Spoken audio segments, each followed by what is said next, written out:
there a book that everybody is really wanting to hear or to study? Or you want to hear my idea? My idea is to go to the book of Judges or start in 1 Samuel and go through studying the kings and different things. So, like that. I haven't decided if I'm going to start in Judges or 1 Samuel because I really want to get to 1 Samuel. I've been reading through 1st, 2nd Samuel. The kids and I have been reading through Holly through 1 Samuel. And I really love the book because we talk a lot about David and Saul, but we don't talk a lot about all the other kings that are found in, 1st and 2nd Kings. But I think it would be good to study them. So we'll see. We'll see where we start. I haven't decided yet. Book of Judges is good too. All right. Well, let's start. I think we got to verse 39, didn't we? This shouldn't be on your notes. We got out of your notes.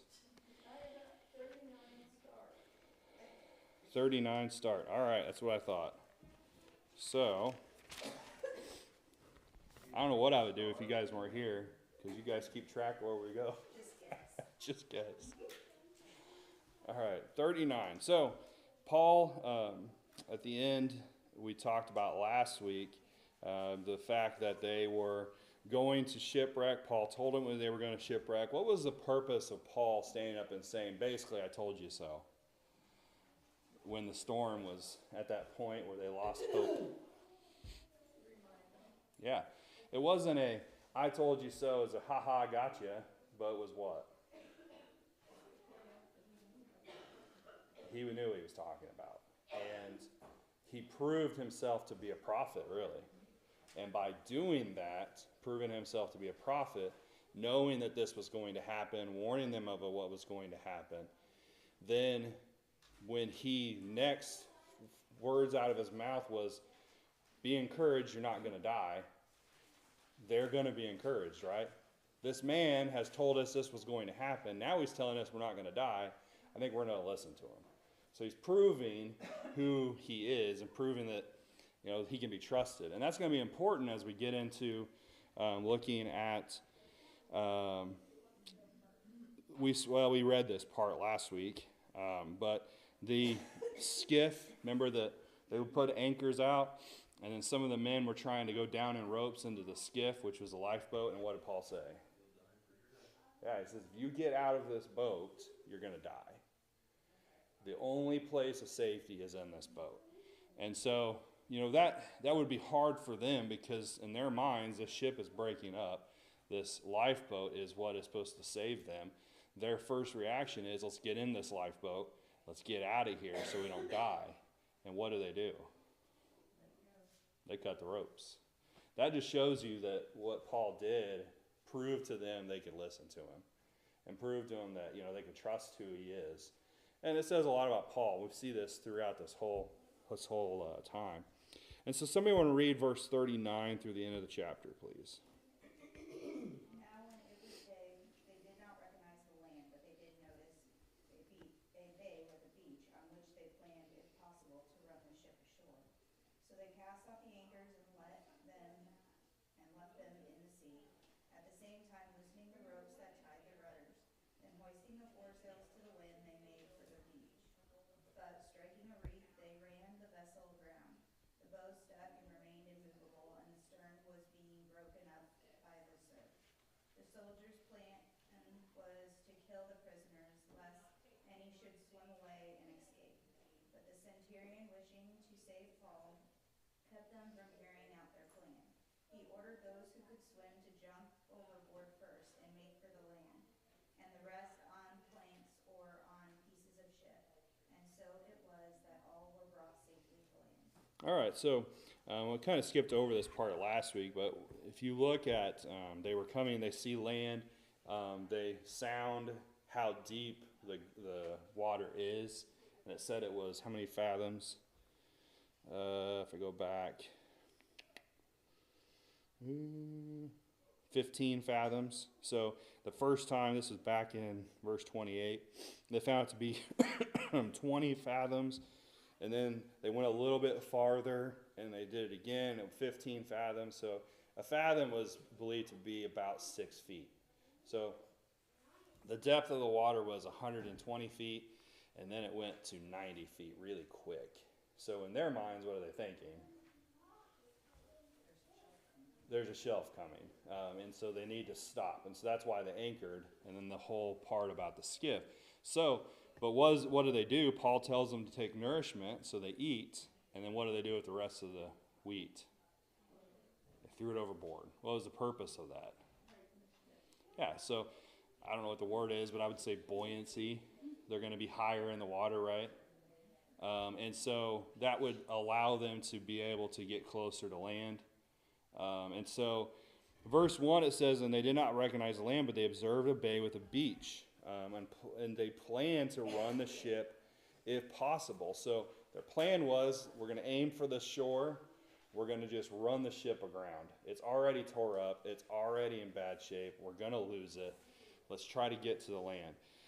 And so verse 28, or not 28, verse 40, it says, and they let go the anchors and left them in the sea. Meanwhile, losing the rudder's ropes, they hoisted the mainsail to the wind and made for the shore. And so the last of their anchors that they had not thrown out, they got rid of. More weight, gone. They had no plans of saving this boat anymore. They let their sails down, and they start heading for the shore. Verse 41, but striking a place where the two seas met. So instead of making it all the way to the shore, they hit a shelf, basically. It says where the two seas met. They hit a shelf, and so here we are at Malta. This is where they're going to be landing. And so, not really landing, but shipwrecking. But Malta, which is off the coast of Sicily. And they run the ship aground. They can't do nothing now. So the only other option, they don't have the skiff anymore, is to swim. And that was the plan. Well, then verse 42, the plan was to kill the prisoners. So why would they want to do that? Yeah. How many were on this ship? 216 people. So that's including probably the captain, his crew, the soldiers, prisoners too. So there's several prisoners. Probably majority of them were prisoners. So there's 216 of possible people that's going to have to swim to shore. So they're worried what's going to happen to the prisoners.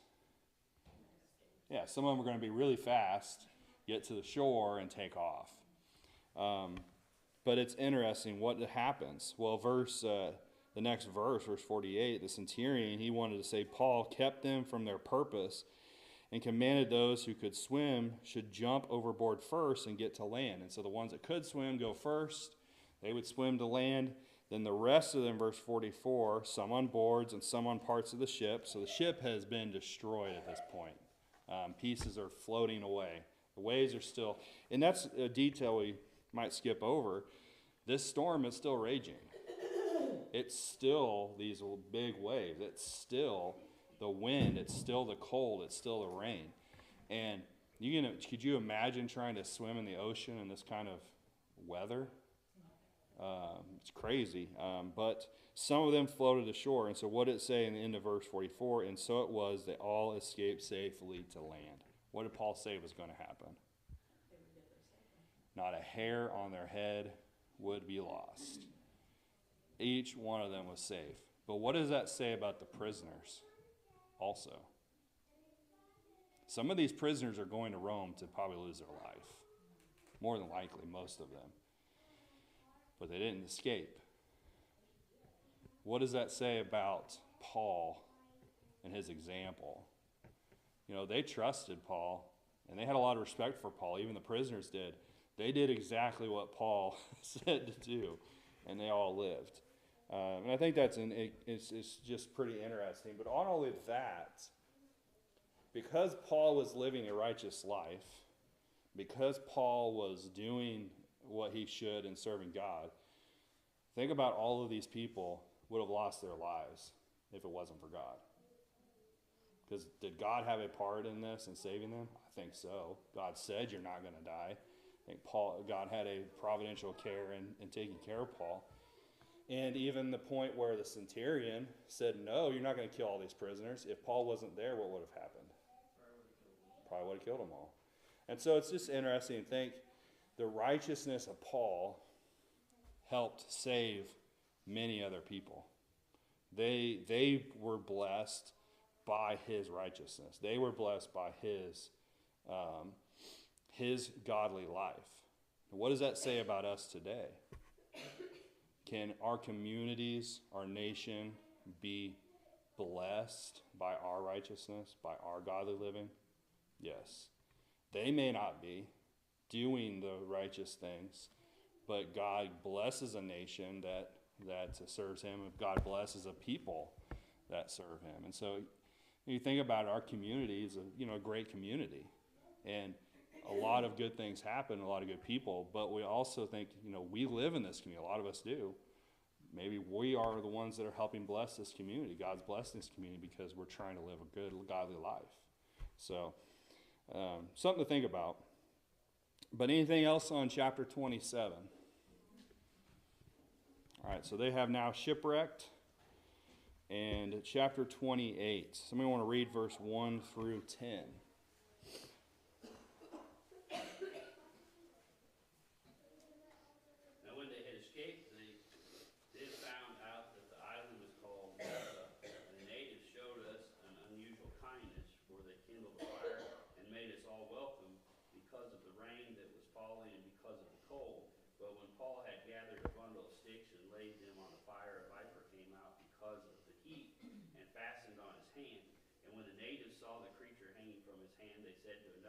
No doubt this man is a murderer, whom, though he has escaped the sea, yet justice does not allow to live. But he shook off the creature into the fire and suffered no harm. However, they were expecting that he should swell up suddenly, fall down dead. But after they had looked for a long time and saw no harm come to him, they changed their minds and said that he was a god. In that region, there was an estate of the leading citizen of the island, whose name was Publius, who received us and entertained us courteously for 3 days. And it happened that the father of Publius lay sick of a fever and dysentery.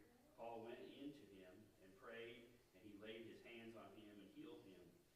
And when this was done, the rest of those on the island who had diseases also came and were healed. They also honored us in many ways, and when we departed, they provided such things as were necessary. All right, so they escaped to this land, this island, and the island is called Malta.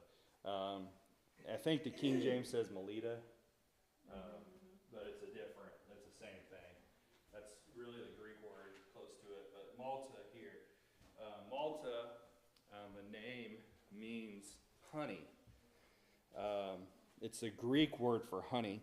The island is also known for a vast amount of honey that it produces. The island's only about 20 miles in length and 12 miles wide. It's made of white rock with about 1 foot of dirt on that. Some say that the dirt from Malta came from Sicily that covers the ground. I don't know if that's true, but some would say that's what the case is with this island. Not a lot of people live on this island at this time, but later on in today's times, there's about 1,200 people per square mile now. So quite a few people live on the island now. Probably because, Mediterranean island. So a lot of people, probably have houses there and things like that, vacation homes. But also the word means refuge or escape. Isn't that kind of fitting? Because what did this become for Paul and all of the people on the ship? A refuge, right? An escape for them. And so that's the island. And so in verse 2 it says, and the natives showed us unusual kindness. What does the King James say there? Instead of natives. Barbarous. Yeah, it says barbarians. Yeah, barbarians. So when you read that word, what do you think of? Not. Yeah, not kindness, right? You don't think of kind people. We think of movies or shows that talk about the huh? Yeah, headhunters. I think of the raiders of up in the north. What do you call them?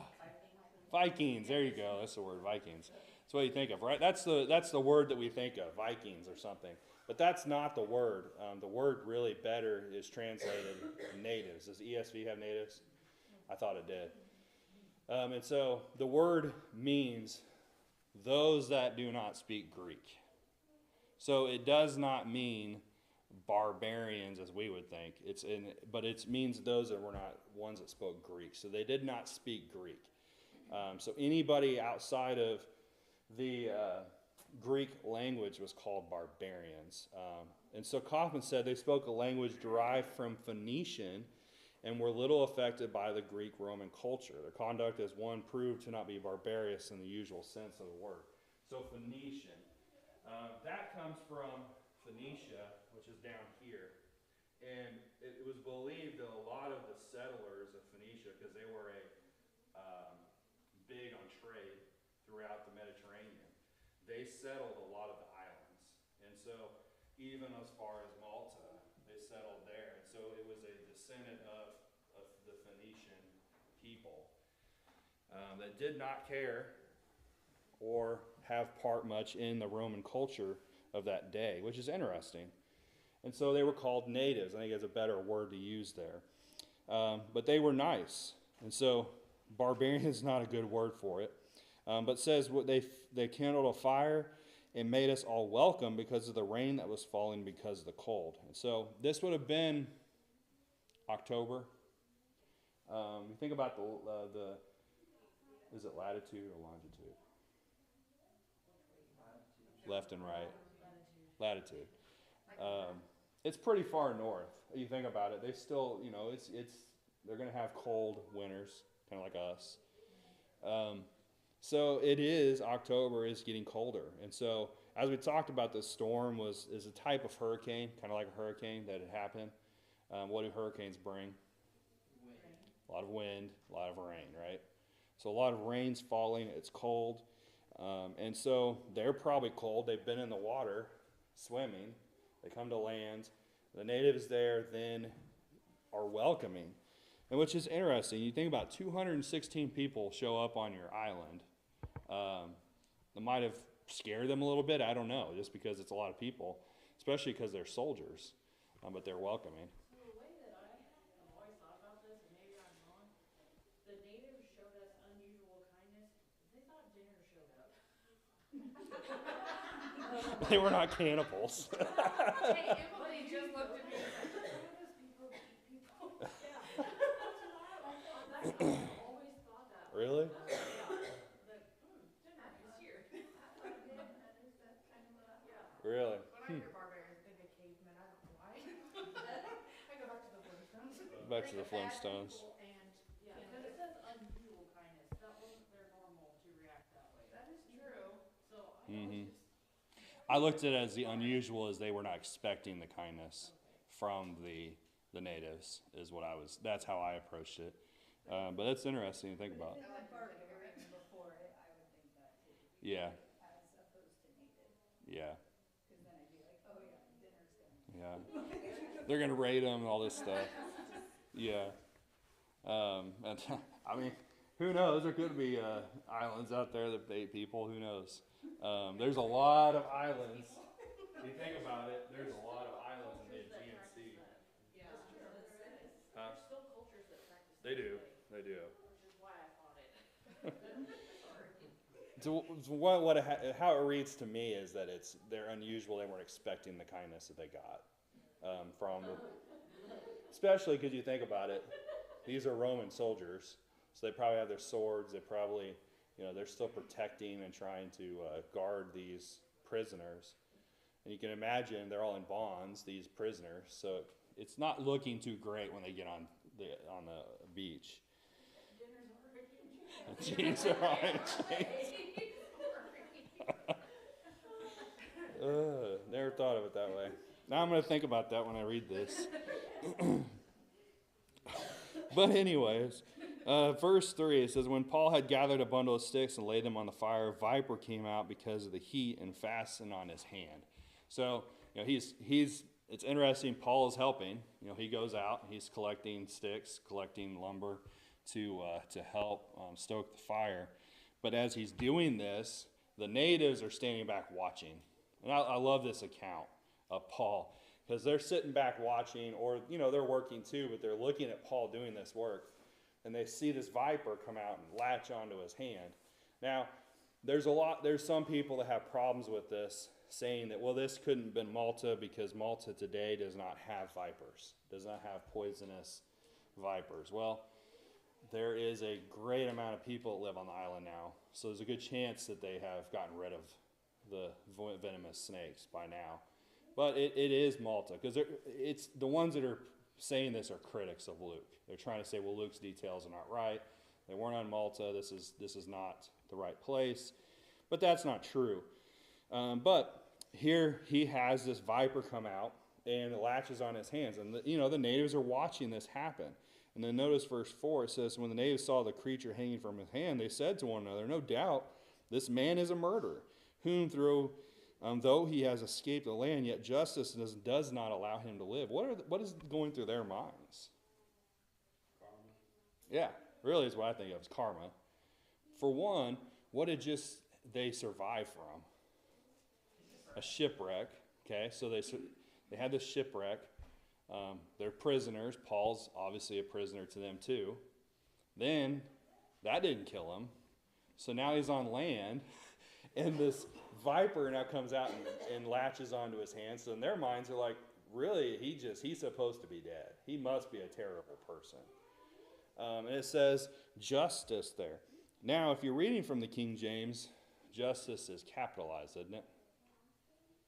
The last part of, and ESV.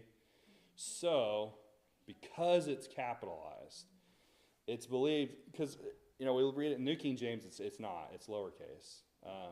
And when you look at it, it could say that, well, karma, their justice, he should have died.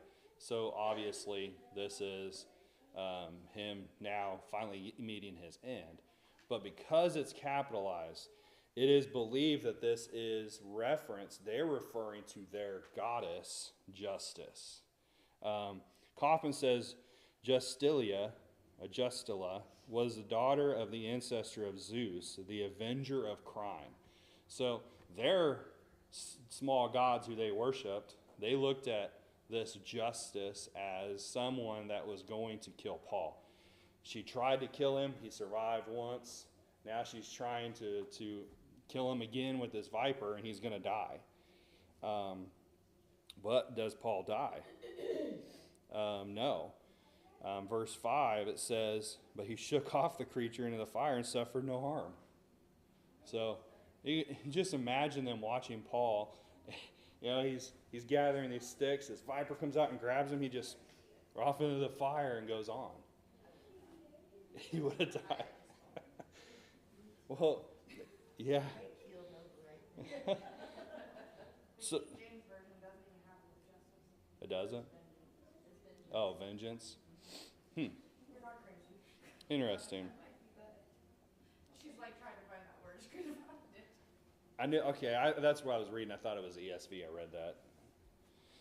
So verse 6, it says, however, they were expecting that he would swell up or suddenly fall down dead. So they were waiting for him to just swell up and fall over.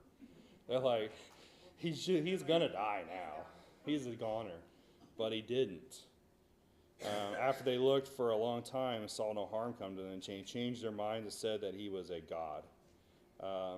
And so, they're looking at Paul looking at all the things that happened to Paul as justice or karma because of his past. He had escaped shipwreck, but justice was trying to get him. Now the snake was going to finish him off. You look at it, how interesting they perceived this whole situation. They looked at Paul's shipwreck as a way of him meeting his inevitable end because of his sins, because of his wickedness. That didn't kill him. So the snake was now going to be what killed him. But really, when you look at it from Paul's eyes, how does it look? God's being glorified, right? He didn't die. God protected him. Now this viper doesn't kill him. God's protecting him. You know, he's really the things that's happening to Paul is glorifying God. Their outlook on the situation was so different than what Paul's was, and how we can look at it today. And so, people, look at disasters in their life that happen. They could be something that could be used to glorify God. Not the way other people may look at it as something terrible, but it could be actually something that could be used in glorifying God. And everything that happened to Paul here, it did. Them not dying helped glorify God. Him not dying here, now being able to heal people on this island, glorified God. So many things that happened. And so it's just how you look at a situation. But he doesn't die. Now, what do they perceive him to be then? A god. Have we seen this happen before? Yes. Why is there no rebuke here? There was the last time, wasn't there? When Paul said that he'd be a god. Why wasn't there one here? Paul didn't hear it. Here it says they changed their mind and said that he was a god. They weren't conversing with Paul. They were standing back looking at Paul, watching all this happen. Paul doesn't know they're watching him. Luke's observing this. Luke, by inspiration of God, is writing their thoughts and the things that they had said down. So Luke knows this, and Luke records it for us. If Paul had heard them say, well, you're a god, what would he have done? The same thing he did last time and refute it. Here he doesn't because he doesn't know. We got to remember, Luke is writing the events. Paul's not going to hear everything that happens here. But they do. They perceive him to be a god. They thought, well, obviously justice couldn't kill him. They're God. He must be a god then. Maybe a greater god than her. And that's in their minds. Now, what's important about this passage, somebody read Mark chapter 16, verse 15 through 18.